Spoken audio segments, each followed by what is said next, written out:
Bueno, pero estamos ya en el tiempo de tertulia, como les vengo diciendo estos días, con esta nueva temporada vamos cambiando algunas cuestiones, algunas cosas, bueno, con el fin de, pues lo típico, todo el mundo se hace propósitos cuando empieza el año, cuando se terminan las vacaciones, para hacer ver que está en la rutina y demás. Nosotros hemos cambiado algunas cosas de la tertulia, ya han visto, por ejemplo, que los martes era de políticos, los miércoles de periodistas, los jueves seguirá siendo de señoras, ¿no? Que eso es un clásico ya en esta casa, y que además lo hacemos flexible, las entrevistas a veces a uno, a veces a dos, ayer tres, como vieron ustedes con esa campaña de abonos de los clubes de balonmano, de baloncesto y demás, y en la tertulia pues también vamos a ir introduciendo personajes de actualidad. Es el caso de hoy, de la tertulia de los miércoles, tertulia de periodistas que cuenta con la presencia, les presento ya, de un habitual de esta casa, Saúl García. ¿Qué tal, Saúl? Muy buenas. Muy bien, Jaime. Periodista de Domingo Rivero, que es delegado en la isla del diario La Provincia. Periodista, ¿qué tal, Mingo? Muy buenas. Pues muy buenas. ¿Cómo te ha tratado el verano? ¿Bien o bien? Pues bien, como tiene que ser. ¿Sí? Sí, unos kilos de más. Si tú mira, estamos, yo mido siempre el éxito de los veranos en el volumen siempre. Bueno, echamos de menos a Soraya Morales, que nos acompaña todos los miércoles, pero como le ocurre a muchísimas madres y padres de la isla estos días, y cosa que se repite todos los años, su hija mayor debuta en la universidad, y entonces a día de hoy seguramente, o algunos ya habrán vuelto ahí, muchos padres y madres conejeros en la península, pues yo que sé, en Madrid, en Valencia, en Granada, en Salamanca, en La Laguna, en Las Palmas, también acompañando los 2 o 3 primeros días de sus hijos, en este caso de su hija Marcela, en la universidad. Tú ya tienes experiencia en eso, Mingo, ¿no? Sí, Saúl y yo todavía no, pero ya nos tocará, espero que nos toque, pero tú ya... Como muchas familias de Lanzarote tenemos que trabajar el doble para poder mandar a los hijos a nuestra universidad. ¿Pero fuiste los 2 o 3 días de adaptación a la universidad? Sí, para hacer la compra. Pues está bien. Bueno, la echaremos de mano, la semana que viene ya estará con nosotros. Y les decía que hoy introducimos esa novedad con la presencia del presidente del Cabildo de Lanzarote, Pedro Sanginés, en la inauguración prácticamente del curso político. Presidente, muy buenas tardes. Hola, muy buenas tardes. Y muy bienvenido. Gracias. El gabinete de presidencia nos propuso que a la presencia del presidente nos ha parecido genial porque tenemos un montón de cosas que hablar. Empieza un curso político y vaya como empieza. Vaya como empieza. ¿Cómo está, antes que nada? Bueno, estoy preocupado por la situación política, pero entero y seguro de que hemos hecho las cosas lo mejor que hemos podido en el seno de un pacto de gobierno que nació con vocación de llegar a 2019 y que otros han roto por razones que yo creo no fundamentan el abandono del gobierno insular. Sí que lo fundamentan. Otra cosa es que pueda o no parecer suficiente. A usted, por lo que veo, no le parece suficiente fundamento o fundamento serio. No sé cómo lo calificaría, pero sí que han explicado. Sí que han fundamentado por qué se van. Bueno, han tratado de explicarlo. Algunos lo habrán entendido más y otros menos. En el caso mío, yo afirmo que ninguna de las razones esgrimidas son de peso. Supongo que iremos abordando cada una de ellas, pero ni siquiera la situación procesal en la que me encuentro obedece al código ético del propio Partido Socialista en la medida en que a mí no se me ha abierto ningún juicio oral, que es cuando, de acuerdo con su propio código ético, operaría las razones que fundamentan. En cualquier caso, Coalición Canaria se debe a su propio código ético y ya hemos explicado en muchas ocasiones que cuando no se trata de malversación o casos de corrupción, y no es el caso, el partido no interviene en ningún otro tipo de proceso. La segunda de las razones es el convenio con Montaña Roja, que según ellos de manera sorpresiva. Supongo que también lo abordaremos después y podré demostrar, como saben ellos, usted y todo Lanzarote, los términos que se estaban negociando desde hace mucho y no hay ninguna razón para preocuparse en la medida en que esto se remite con carácter previo al juzgado. Y del mismo modo que la huelga de los centros turísticos ha sido un gesto de deslealtad absoluta del Partido Socialista, en este caso, que no ha querido participar nunca del proceso para finalmente desmarcarse de lo que además ya aprobó en el Consejo de Administración para alinearse íntegramente en contra de la dirección y de la propia propuesta del Comité del Tribunal Laboral Canario en favor de absolutamente todo, por ilegal que sea, así lo entendemos nosotros, la propuesta del Comité de Huelga. Bueno, Son las tres razones que se han aducido, no conozco... No, hay tres razones de peso también que tenemos aquí, a menos que yo tenía por aquí apuntado. Digo, ¿qué le vamos a preguntar? Digo, pues lo que está en la calle, ¿no? La minoría, tal, y otras muchas cosas, lo que ustedes quieran, ¿eh? A mí... Lo último de los problemas que yo creo que puede tener su presidencia fue anoche el comité o la ejecutiva del PIL, en el que un poco pues vienen a insinuar que también estarían dispuestos a sumarse a una moción de censura. Si le pide a usted o que resuelva la situación o están dispuestos a irse. ¿Esperaba usted que el PIL fuera ya a decidir tan pronto que estaban dispuestos a irse para el otro lado? No, el PIL no se ha ido para el otro lado. Yo cuando hablo con la oposición le traslado que a veces confunden sus deseos con la realidad. En el caso del periodismo tengo otra frase, pero me la voy todavía a reservar. ¿No? El PIL ha anunciado algo bastante lógico, por otra parte, y es que ellos se mantienen en el gobierno, pero cierto es que una situación de minoría no es cómoda para gobernar, y ellos forman parte del gobierno y que no descartan, si no se conforma una mayoría, alguna otra alternativa de gobierno. Eso es lo que yo he entendido que ha dicho el PIL, no que se haya pasado al otro lado ni que esté dispuesto a firmar la moción de censura, sino que aspira a que Coalición Canaria, que es quien preside el Cabildo, conforme nuevas mayorías. Antes de septiembre, es una especie de ultimátum, ha dicho Ramón Bermúdez, ha utilizado esa palabra, y como plazo... Antes de septiembre. Sí, como plazo razonable se da hasta septiembre. Sí. En cualquier caso, a mí me gustaría, yo creo que he respondido ya a esa pregunta, no he escuchado de plazo, que nos centremos en el problema principal, que no he tenido ocasión de intervenir en esta televisión, que es el que aquí nos trae, la ruptura del pacto, las razones y también las posibles soluciones. Vuelvo a insistir, la postura del PIL me parece hasta razonable. Saúl. Buenas tardes. Buenas tardes. Bueno, entre las razones que se han citado precisamente son el proceso de Montaña Roja y la huelga de los centros turísticos. Luego hablaremos, si quiere, del proceso de Montaña Roja, pero en cuanto a la huelga de los centros turísticos, yo le quería preguntar si usted cree que ha hecho todo lo posible, primero por evitar la huelga y luego por evitar que se mantenga durante tanto tiempo. Se lo digo también, y esto ya es una opinión, porque le he oído muchas explicaciones, pero de momento no se ha solucionado el problema. Y la gente, entiendo yo, que demanda una solución más que una explicación.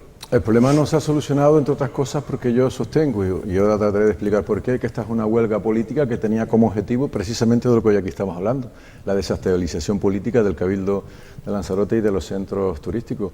No hay más que irse al comunicado del propio comité de huelga que aduce la externalización del proceso de INALSA, a ver qué hace un comité de huelga de los centros turísticos defendiendo sus intereses, remitiéndose a un proceso. Por cierto, responsabilidad no precisamente de Coalición Canaria, que fue quien se encontró la empresa intervenida cuando la presidía el Partido Socialista, que gobernaba desde hacía 6 meses en solitario, o con la nueva acusación de que queremos privatizar, la nueva no, la puesta otra vez sobre la mesa de que lo que se pretende es privatizar 14 años después la misma cantinera del comité de huelga los centros turísticos. Mire, yo he explicado en un artículo de opinión, y lo digo sucintamente, hasta 5 razones que puedan ser más o menos discutibles, pero una palmaria de que esta es una huelga política. El mesías del comité de huelga de los centros turísticos es un ex concejal de Alternativa Ciudadana, como todo el mundo sabe, muy cercano hoy a Podemos. El presidente del comité de empresa es el esposo cónyuge de una miembro del Consejo de Administración y del Cabildo, también de Alternativa Ciudadana, que debiera estar incursa en causa de abstención, tanto en el Pleno como en el Cabildo, aunque hoy está más cercana a Podemos que a la propia Alternativa. Los miembros del Consejo de Administración ya respaldaron las tesis de la dirección. Después, al final, quizás tengamos ocasión de hablar dónde está el problema y por dónde pueden pasar las soluciones. Ya la respaldaron. Ocurre que finalmente han cambiado, han girado el sentido de su voto para ponerse no solamente a la propuesta de la dirección, que ya respaldaron, sino a la del propio Tribunal Laboral Canario. Porque no es cierto, como dice el comité de huelga en su comunicado de prensa, que esperarán a que se apruebe en pleno la propuesta de ellos que figura en el acta del Tribunal Laboral Canario. Es falso.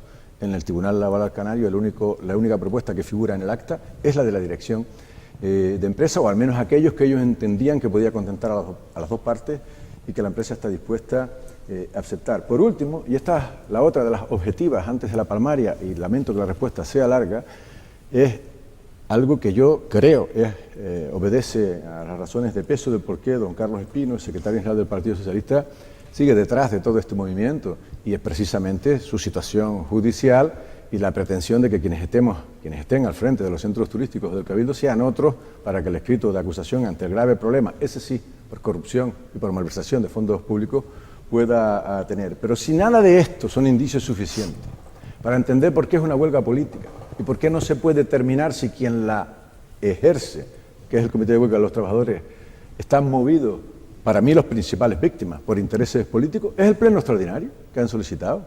El pleno extraordinario que han solicitado tiene un punto dedicado a la resolución de la huelga, y todos los demás, ¿saben ustedes a qué? A una moción de censura encubierta. A ver qué tiene que ver esto con la huelga. Es decir, lo que proponen es la creación de una comisión para cambiar los estatutos de la APEL y hacerse desde el Pleno, debe ser que aún no tienen los números para la moción de censura al Cabildo, desde el Pleno hacerse con el control del Consejo de Administración de los centros turísticos. En cualquier administración pública, en cualquier país, los organismos dependientes de una administración están bajo el control del gobierno. Y para que eso cambie hay un instrumento democrático y legítimo, más o menos fundamentado, pero legítimo, que es la moción de censura, que automáticamente otorga el control de esos órganos al Pleno de la Corporación. ¿Pero qué han hecho? Han aprovechado una huelga para retratarse de manera fiel en sus verdaderas intenciones y han llegado incluso a presentar un pleno extraordinario en el que solicitan el cambio de los estatutos de la EPEL, una moción de censura encubierta a los centros turísticos usando como pretexto la huelga. Pero el terrible daño que se ha hecho, creo que los ciudadanos deben tomar nota, estarán tomando nota de cuál ha sido el papel de unos y de otros. El comité de huelga, pues no sé cuántas personas son, 5, 6, 8, 10... El grueso de la plantilla son, tampoco sé exactamente, 300 personas, etc. Los está usted minusvalorando, les está llamando ignorantes, es decir, no se enteran de lo que les defiende el comité de huelga, o borreguitos que siguen los dictados del Mesías, o en fin, porque claro, una cosa se les supone, o se les ha de suponer a los hombres y mujeres de cualquier índole, ¿no? En este caso de los centros turísticos, capacidad de análisis, de información, de leer, de interpretar, etcétera, ¿no? Usted lo ha dicho, de información, de leer, de contrastar, y todo eso se los ha llamado usted. Yo no. Yo lo que he dicho en todo momento es que están secuestrados de información por el comité de huelga. Y también lo puedo demostrar. Hemos solicitado una asamblea de trabajadores, de hecho el consejero Echedio Eugenio la llegó a convocar, y la boicotearon, como han hecho siempre, como me hicieron a mí cuando fui consejero de los centros turísticos, que fueron 5. Él tuvo más suerte, creo que fueron hasta 15, de casi 300. El otro día en el Pleno, cuya urgencia rechazó la oposición, había un buen número de trabajadores, no sé, 40, 50, 60. Hemos pedido por activa y por pasiva tener acceso a ellos. Al suspenderse el Pleno dimos una rueda de prensa para que la dirección explicase su posición, que espero tengamos, aunque sea 2 minutos, para explicarla aquí. ¿Sabe qué hicieron los trabajadores o qué hizo el comité de huelga? Animarles a que abandonaran y a que no nos escucharan. Y no nos escucharon una vez más. Es verdad que muchos realmente están convencidos. Claro, solo escuchan una versión, la de su Mesías, por el que, desde luego, el comité de huelga mayoritariamente, también tengo que decirlo, está abducido, que es Andrés Barreto, probablemente el hombre que más ha hecho por privatizar los centros turísticos, dando sobradas razones para hacerlo, porque resulta que los restaurantes de los centros turísticos, que dejan muchas pérdidas, sería muy sencillo, ipso facto, pasar a dar beneficios si realmente se hiciese lo que dicen que pretendemos hacer desde hace 14 años, con todas las responsabilidades que hemos tenido, después de haber aprobado unos estatutos que se redactaron cuando yo era consejero delegado, que prohíben externalizar o privatizar lo que sería la gestión de los restaurantes, después de haber adoptado medidas estructurales como este convenio que ahora discuten, que negoció él, que solo 2 meses después presentó 300 demandas individuales en contra de lo que él mismo había pactado, y está grabada su interpretación del complemento personal del que ahora hablemos. Por eso digo que probablemente quienes más hemos hecho para evitar la privatización o la externalización de los servicios de restauración ha sido Coalición Canaria. Quien más ha hecho para dar motivos para que esto se externalice, porque ¿qué es el interés general? ¿Seguir teniendo pérdidas en los restaurantes a costa del erario público y de todos los conejeros? ¿O tal vez el interés general sería lo que no hemos querido hacer, lo que hemos pretendido hacer, y sacarlos a concurso, que diesen inmediatamente beneficios y también mantuviesen el empleo público? Tal vez esto sería, desde luego, más acorde al interés general que lo que he hecho y lo que hemos hecho y pretendemos seguir haciendo es hacer viable en el ámbito de lo público la restauración de los centros turísticos, y por eso este convenio. Usted ha dicho, habla de la deslealtad del PSOE. Anoche la secretaria general de los socialistas de Lanzarote también hablaba y volvió a insistir en la deslealtad de ustedes a la hora de negociar con los centros turísticos. ¿Por qué no fueron ellos a las reuniones con ustedes? Un poco para ver si no se hablaban de esa deslealtad o para saber de lo que estaban haciendo. Mira, los consejeros del Partido Socialista, a mí personalmente, y la secretaria general del PSOE, Amitalia Machín, le han confesado, es obvio que nunca lo admitirán en público, que entre otras cosas están movidos por su situación precongresual, porque hay muchos trabajadores de los centros turísticos que votan en ese congreso. Además de eso, yo tenía una reunión ayer con dos de los consejeros y realmente no voy a contar los detalles de esa reunión, pero a mí no se me trasladó en ningún momento ninguna de las razones que hoy hemos comentado o se han aducido, pero ni una sola a lo largo de este año y pico largo de gobierno. Tan solo la situación procesal, pero vuelvo a insistir, aquí tengo el Código Ético del Partido Socialista que dice: cuando se abra juicio oral, en 2 de sus artículos, se les abriera juicio oral. Y a mí no se me ha abierto juicio oral, al menos todavía. Por lo tanto, están incumpliendo hasta su propio Código Ético. Y si no han asistido a las reuniones es porque han declinado hacerlo. Delante de mí, en distintas reuniones, el consejero Yedey les invitó a formar parte de las mesas de negociación, pero no quisieron estar. En el WhatsApp, que se ha convertido en una herramienta de trabajo, se comunicó el fin de semana antes de la huelga, el mismo lunes día antes de la huelga, para reunirse el martes, que no se había desconvocado. Las leyeron, se los dijimos. Ustedes han estado permanentemente informados de las propuestas, de las contrapropuestas, han estado invitados. No tuvieron tiempo para reunirse el martes, sí para anunciar ya que solicitarían un día un pleno extraordinario. Lo mismo pasó tras la mediación del Tribunal Laboral Canario. En el mismo WhatsApp, Echedí les volvió a invitar a explicarles cuál había sido la propuesta, porque había sido rechazada. No hubo respuestas, solo hubo una convocatoria de consejo extraordinario al día siguiente firmada por el Partido Socialista. No ha habido reunión de la mesa del pacto en la que se plantease a Amitalia Machín y a Coalición Canaria ni una sola queja, ni uno solo de los fundamentos, don Jaime, que se esgrimen para esta ruptura. Por lo tanto, lo que ha habido es una actitud huidiza y absolutamente irresponsable, de la que espero los ciudadanos estén tomando muy buena nota, del que hasta ayer es nuestro principal socio de gobierno. Tampoco sabemos realmente cuáles son hoy sus pretensiones, porque si se les escucha al Partido Socialista, que ellos se van a quedar como principal partido de la oposición y que no van a censurar a nadie, van a respaldar las cuestiones importantes, pareciera que es que van a respetar el pacto regional, porque hay un pacto regional en vigor para las corporaciones locales, que dice que los socios preferentes o cogobiernan o se comprometen a no censurar y apoyar. ¿Usted lo cree que es así? Probablemente no. Yo tampoco, pero vamos a esperar qué razones se esgrimen en esa mesa regional del pacto, si es que se reúne, donde todo esto se pondrá negro sobre blanco sobre la mesa. Hablaba usted de la privatización o de la acusación de privatización de los centros, se remitía al año 2003, cuando el encierro del Cabildo, pero bueno, tampoco hay que ir tan atrás, porque en 2011 usted proponía dividir la EPEL en una EPEL 1 y una EPEL 2, ¿no? Una para las entradas y otra para los restaurantes, y decía que la gestión directa, digamos, hablaba de la gestión indirecta, que sería en circunstancias normales la opción natural y aconsejable, y que no sería una fórmula descartable para la EPEL 2. Ya sé que me va a decir que la gestión directa no es una privatización, pero supongo que entenderá que los trabajadores temen por sus condiciones laborales, porque en muchas ocasiones, en trabajos que se hacen para la administración, que después se subrogan o se hacen de forma directa, pierden condiciones laborales casi de forma inmediata, y si no al tiempo. Eso por un lado. La pregunta sería si entiende que haya, digamos, todavía esa sospecha. Y la segunda, le quería hacer, digamos, otra pregunta es, yo le cuestionaba al principio sobre soluciones. Usted me ha dado una serie otra vez de explicaciones, y me parece a mí que a usted le eligen para resolver los problemas, no tanto para señalar a los culpables de que existan esos problemas. ¿Qué es lo que va a hacer para solucionar la huelga de los centros? Bueno, yo he tenido la fortuna de solucionar muchos problemas en la isla de Lanzarote, entre otras cosas de volver a la senda de los beneficios a los centros turísticos. Esa es mi responsabilidad, y velar por los 300 trabajadores, los que pertenecen a la restauración y los que no, y desde luego de los 150.000 habitantes de la isla de Lanzarote. Mire, las sospechas de los trabajadores, claro que las comprendo. ¿Cómo no las voy a comprender si se les lleva sembrando ese temor hace 14 años? Su Mesías, Andrés Barreto, y ahora de nuevo es el Partido Socialista, que sabe que jamás se ha puesto sobre la mesa esa privatización, cuando yo explicaba las opciones, es porque son, porque existen, porque hay, porque podría ser, porque además sería a lo mejor hasta conveniente para Lanzarote, pero desde luego no para unos trabajadores que no tienen la culpa. En eso estoy de acuerdo. ¿Por dónde pasa la solución? Mire, precisamente para garantizar a los trabajadores sus derechos adquiridos se firmó ese convenio colectivo. Un convenio colectivo que yo he tratado de explicar con el ejemplo y les pido 2 minutos.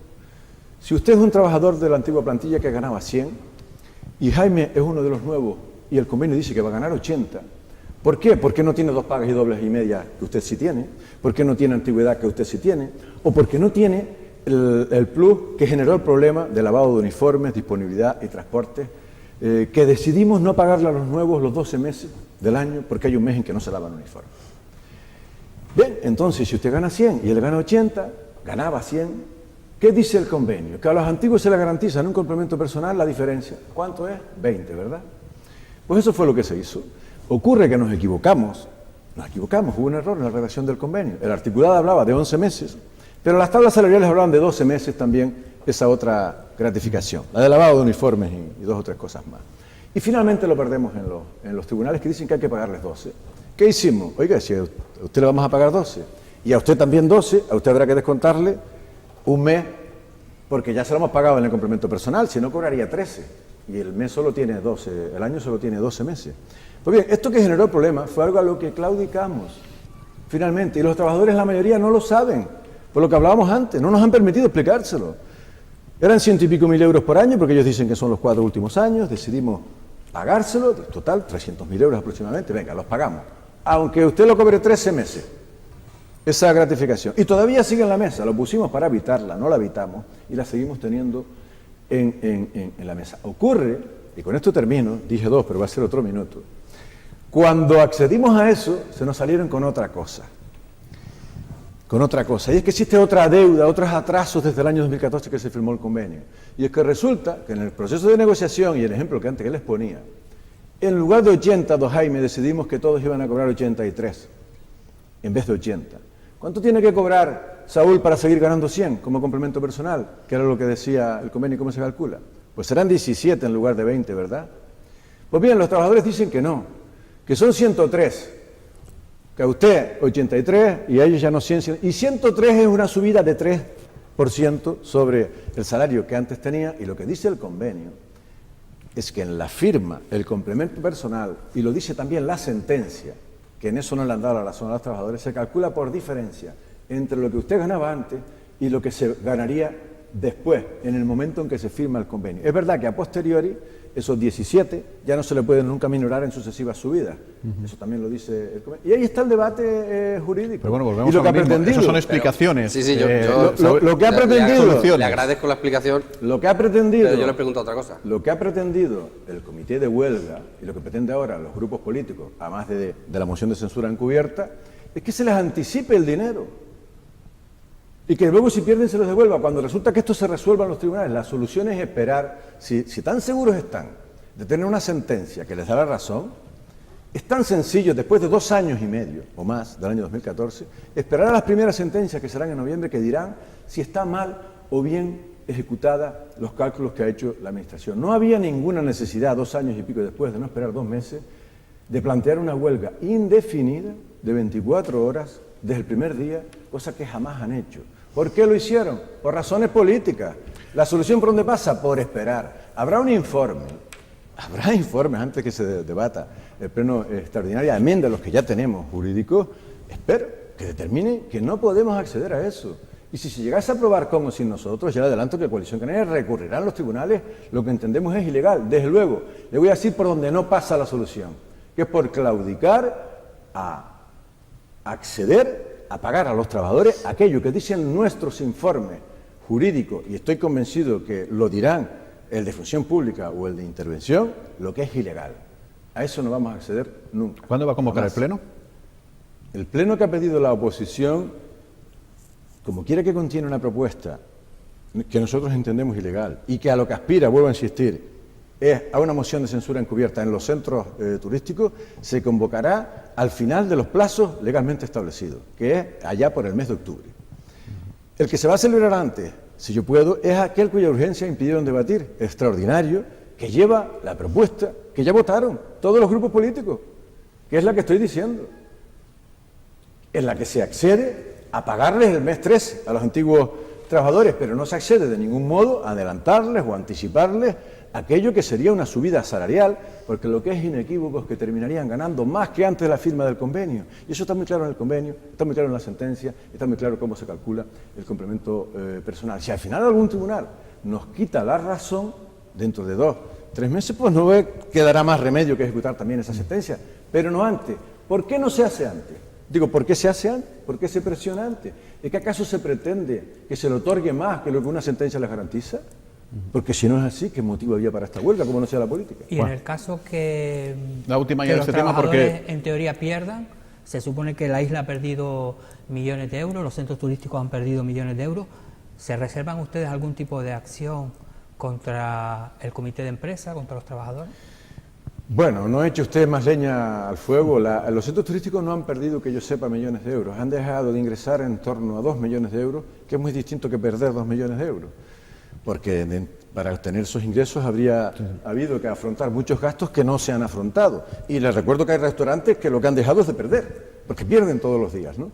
De todas formas hemos perdido mucho, y lo importante no es tanto lo que han perdido los centros turísticos, sino lo que ha perdido la isla de imagen, lo que ha perdido todo el entramado de los actores del sector turístico que pivota en torno a la actividad de los centros turísticos, y también han perdido fundamentalmente los trabajadores, que creo que por primera vez se les ha descontado de su salario, como es legal y obligado, por cierto, los días de huelga, ¿no?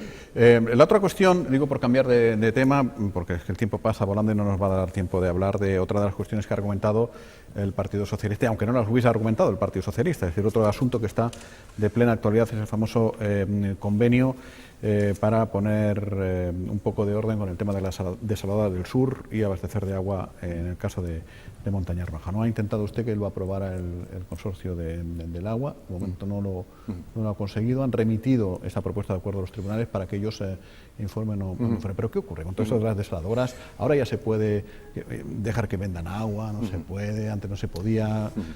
Es un poco, entenderá, que la gente que no suele seguir a fondo qué pasa en la política, está hecha un lío. Claro, es normal con la oposición, a veces desde fuera y a veces desde el gobierno que hemos tenido, es muy normal. Dice usted que no conseguimos sacar adelante el convenio en la asamblea del consorcio, etcétera, etcétera. Le decía antes que me reservaba la frase, pero esta vez la voy a decir. A la oposición le digo que a veces confunde sus deseos con la realidad.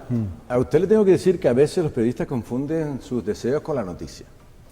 No es verdad. No es verdad que se haya llevado al Consejo y que no se haya podido sacar adelante, y enseguida se lo explico. Pero antes, quiero recordar a todos los ciudadanos y también al Partido Socialista, porque pareciera que se enteraron de últimas qué era lo que se estaba negociando. Desde el año 2015, quien le habla ya empezó a explicar cuáles serían los términos del acuerdo que se estaban negociando. Y salió publicado, esto fue en el diario Lanzarote año 2015, que el Club Lanzarote le venda el agua al consorcio. Esto se había publicado en el año 2015. En febrero del año 2016 sacó una nota de prensa explicándolo. Sería el Club Lanzarote quien vendería el agua al consorcio a través, es verdad, el único matiz era que entonces pretendíamos hacerlo a través de Canal Gestión, lo que era la gestión de la facturación, que es más caro, lo hacemos directamente a través del consorcio. Y de esto se hicieron eco todos los medios de comunicación. La Voz de Lanzarote, año 2015, mucho antes de que el juez en julio decidiera ese auto de procedimiento abreviado tendente a la apertura del juicio oral, que han dicho que ha sido la razón de que se haya alcanzado este convenio. Esto fue años antes de ese auto, año 2015, perdón, 16, marzo de 2016. La Voz de Lanzarote, se está negociando para que sea Canal quien facture el agua a los vecinos de Montaña Roja, y se explica aquí dentro que se pretendía facultarles para lo único que siempre han estado, que es para el autoconsumo de su jardín, de su hotel o de su campo de golf, la venta a vecinos a través del consorcio. Y el resto de medios también se hicieron eco. Manuel Ribeiro, La Provincia, marzo de 2016. Domingo Rivero. El acuerdo entre el consorcio y Club Lanzarote para el suministro sigue a la espera. El ente comprará la producción a Montaña Roja. Explicado desde el año 2000. Y así sucesivamente, Diario de Lanzarote, etc. La última intervención fue una semana antes del auto en Lancelot, porque ya estaba el acuerdo cerrado. ¿Por qué no se cerró antes? Porque Club Lanzarote entonces no tenía como una espada de Damocles sobre su cabeza la resolución del Gobierno de Canarias decretando la clausura y las sanciones y también la del consejero de Agricultura. A partir de entonces, que eso fue mucho después, las cosas fueron distintas. Y hemos acordado, pues lo que he venido explicando que íbamos a acordar, ni más ni menos, con luz y taquígrafo, en múltiples reuniones del Gobierno, en las actas de pleno, del Consejo Insular de Agua y en la prensa. Aquí está la prueba de que todo lo que finalmente se pactó es lo que se negoció con luz y taquígrafo. A diferencia de otros, por cierto, en el Partido Socialista no quiero mirar atrás de aquellos convenios de ayuda, ya que ahora no vienen al caso. Y todas las dudas que pueda haber acerca del convenio, que también yo las tengo, también yo las puedo tener, las puede tener Osvaldo, que es falso lo que publican determinados medios de comunicación, que haya confirmado que se cambió el orden del día. Es imposible cambiar el orden del día de un consejo extraordinario en un pleno o en una asamblea, porque no se puede por ley, y eso lo sabe perfectamente Loli Corujo, aunque contó lo contrario. La única que no lo sabía era ella, que se fue con la lección aprendida. El resto sí sabían que ante las dudas jurídicas, porque el punto decía convenio con Montaña Roja, acuerdos que procedan, y con toda la documentación, 4 informes jurídicos, una intervención del consorcio, etcétera, etcétera, lo que se terminó fue aprobando, precisamente para las dudas que hasta yo mismo tengo, remitirlo al juzgado para que sea en sede judicial donde se valide, se trance, se medie o no. Si finalmente los juzgados dicen que hay tantas dudas que el convenio no es válido, pues no se ejecuta y Santas Pascuas ya nos explicará algún juzgado del gobierno cómo se clausura una planta, se garantiza el abasto y se garantiza el tiempo el abasto si resulta que la justicia no permite la conexión de la República. Esto parece una frase de Rajoy, casi, Desde casi. el PSOE asegura que ese convenio se ha hecho a medida un poco para evitar su imputación en este caso. Es decir, ¿está jugando usted a hacer política a su favor? Vamos a ver, al PSOE lo que realmente le preocupa es que este problema se solucione. Ay, yo creo honestamente, y se lo dije en la primera sesión que se suspendió, que a Loli Corujo no le preocupan ni yo ni ninguno de los que allí estábamos, entre otras cosas porque jamás había ido a una reunión que yo recuerdo, o muy pocas veces en los 7 años que llevo en la presidencia, pues para meter el miedo en el cuerpo al resto, porque realmente lo que le preocupa es que este problema se solucione. Ya le acabo de explicar y he demostrado que mucho antes solo se estaba investigando. Todo esto es antes de que el juez emitiera esa auto, que no es sino un procedimiento abreviado, es verdad que tendente, porque ha encontrado, según él, indicios que a mí no me preocupan en absoluto. Yo no puedo haber tomado una decisión a sabiendas de su injusticia cuando he actuado, y así lo han declarado en sede judicial, asesorado por quien a mí me vincula, que es el secretario del consorcio y del Cabildo de Lanzarote. Cuando ha quedado acreditado que había sobrados motivos para actuar y el gobierno lo ha certificado decretando la clausura y hasta un juzgado el cese de actividad de riesgo. No tengo ningún temor desde el punto de vista judicial a que se abra el juicio oral, pero con esto demuestro que estábamos negociando esa salida desde muchísimo antes, entre otras cosas, porque tampoco el PSOE pone una propuesta de solución al problema en la mesa, no pone ninguna, lo que pone son obstáculos para que el problema se resuelva, porque eso es lo que les preocupa, que se resuelva. Saúl. Yo, la verdad que le tengo que felicitar por haber llegado a un acuerdo, no sé si exactamente a este acuerdo, pero yo que soy partidario de los acuerdos, y lo único que me entra alguna duda de la validez de todo lo anterior, ¿no? La validez de la incautación, decía usted que se cumplía con la legalidad vigente, era la única manera de quitar a esa empresa que desalara, porque no tenía las garantías que se le suponen a una empresa autorizada, que Canal Gestión era la única empresa de ley habilitada para producir y abastecer a esos residentes de la zona, que ahora parece que no, y que era la única manera de mantener el servicio, ejecutar ese procedimiento, en fin.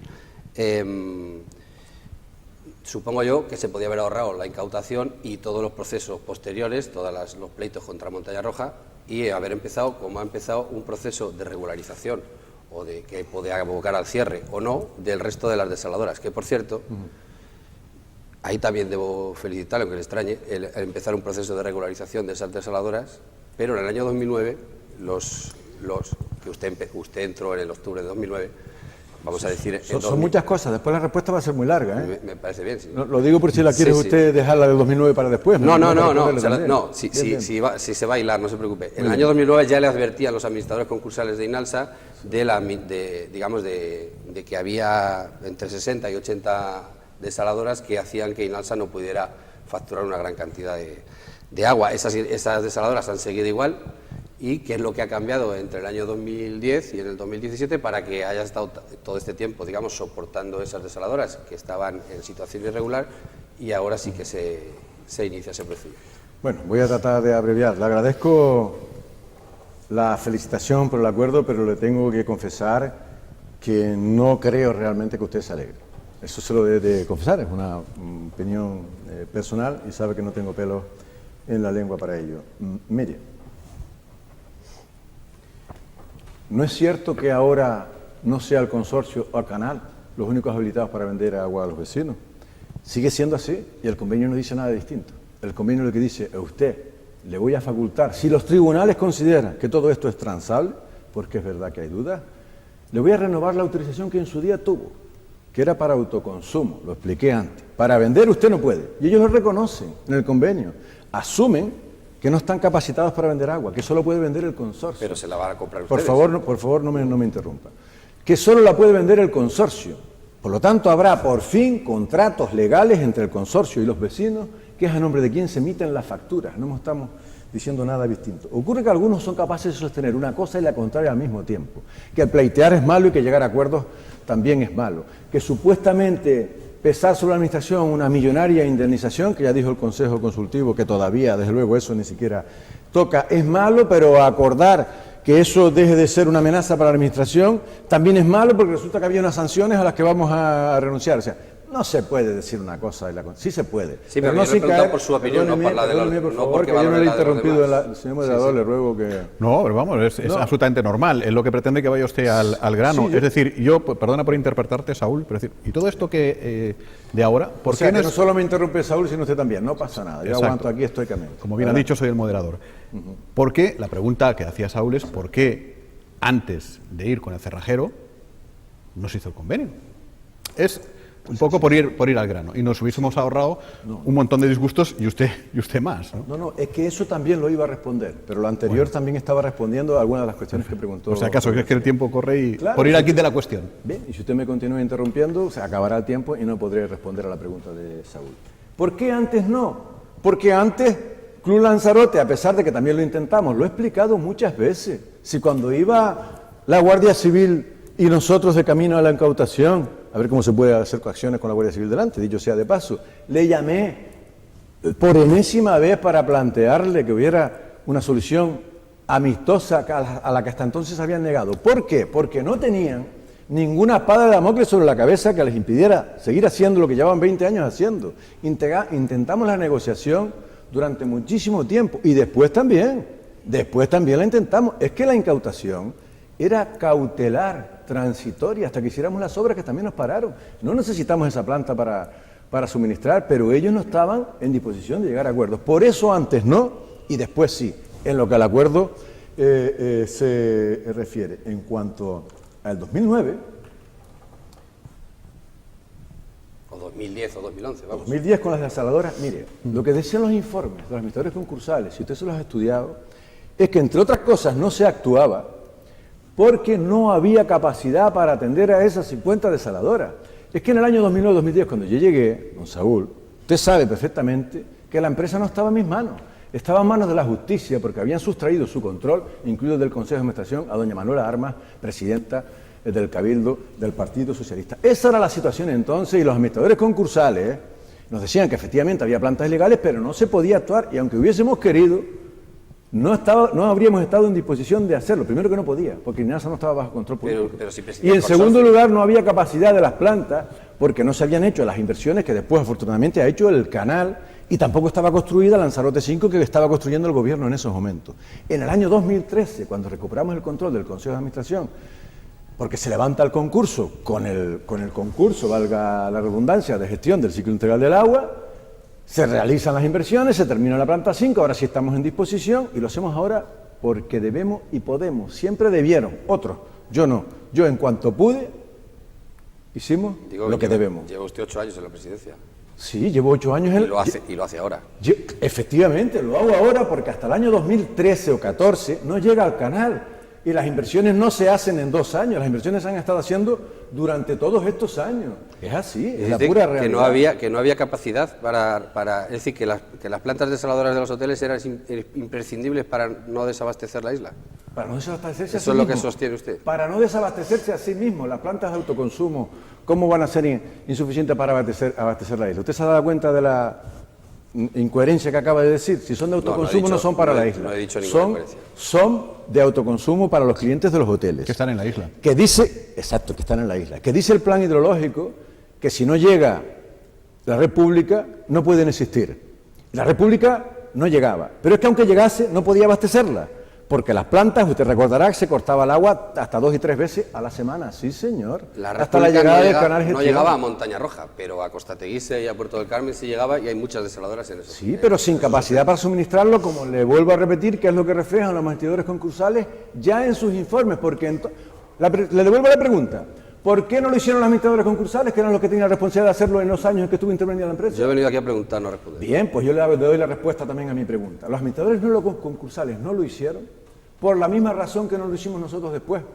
Y a ellos les puso el juez, porque no había capacidad para hacerlo. Después de invertido 50 millones de euros por una parte y casi 10 del gobierno en Lanzarote 5, si hay capacidad y usted no puede, en lugar de solventar un problema, generar otro. Es decir, no solamente tiene desabastecida varios días a la semana a la población, sino además le cierra la planta a los hoteles que no puede abastecer. Esto lo entiende, yo creo que un niño de escuela. Venga, que tenemos que terminar. Solamente, si puedes preguntar en 10 segundos ahora, y él contestar en 30. La opción que le queda para intentar buscar una mayoría, en principio, parece ser el Partido Popular. Lo que parece más factible. ¿Ha hablado ya usted con el Partido Popular a ver si hay alguna posibilidad de que entre en el O grupo con otros, ha movido fichas. Mire, yo estoy en la presidencia del gobierno, es verdad que en minoría, cosa que no es tan extraña, pues luego no aspiro a permanecer así. Se puede dar desde la remota posibilidad de retomar lo que, por lo que cuentan, no han roto con el Partido Socialista.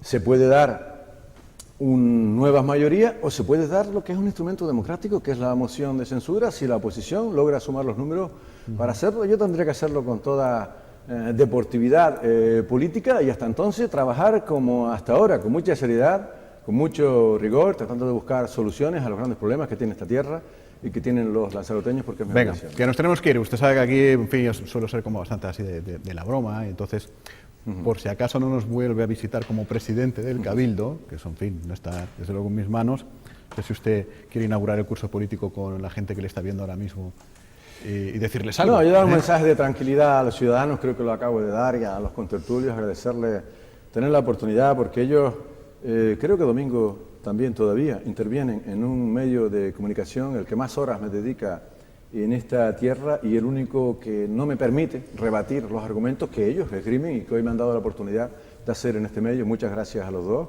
a usted y a la dirección de esta casa y desde luego a la ciudadanía. Y sea o no presidente podrá seguir viniendo, que yo digo por si acaso. Presidente, muchas gracias, que pase un deseo y ojalá sea noticia, un periplo tranquilo por el nuevo curso político. Muchas gracias. Ojalá. Muchas gracias a ustedes. Aún nos vamos, otro rato. Gracias, Mingo. Hasta luego. Mañana regresamos. Mañana jueves es tertulia de señoras. Estarán con nosotros, por las habituales de los jueves, para hablar de cosas de la isla, pero de otras cosas que nos preocupan casi más también a las familias. Hasta mañana. Buenas tardes.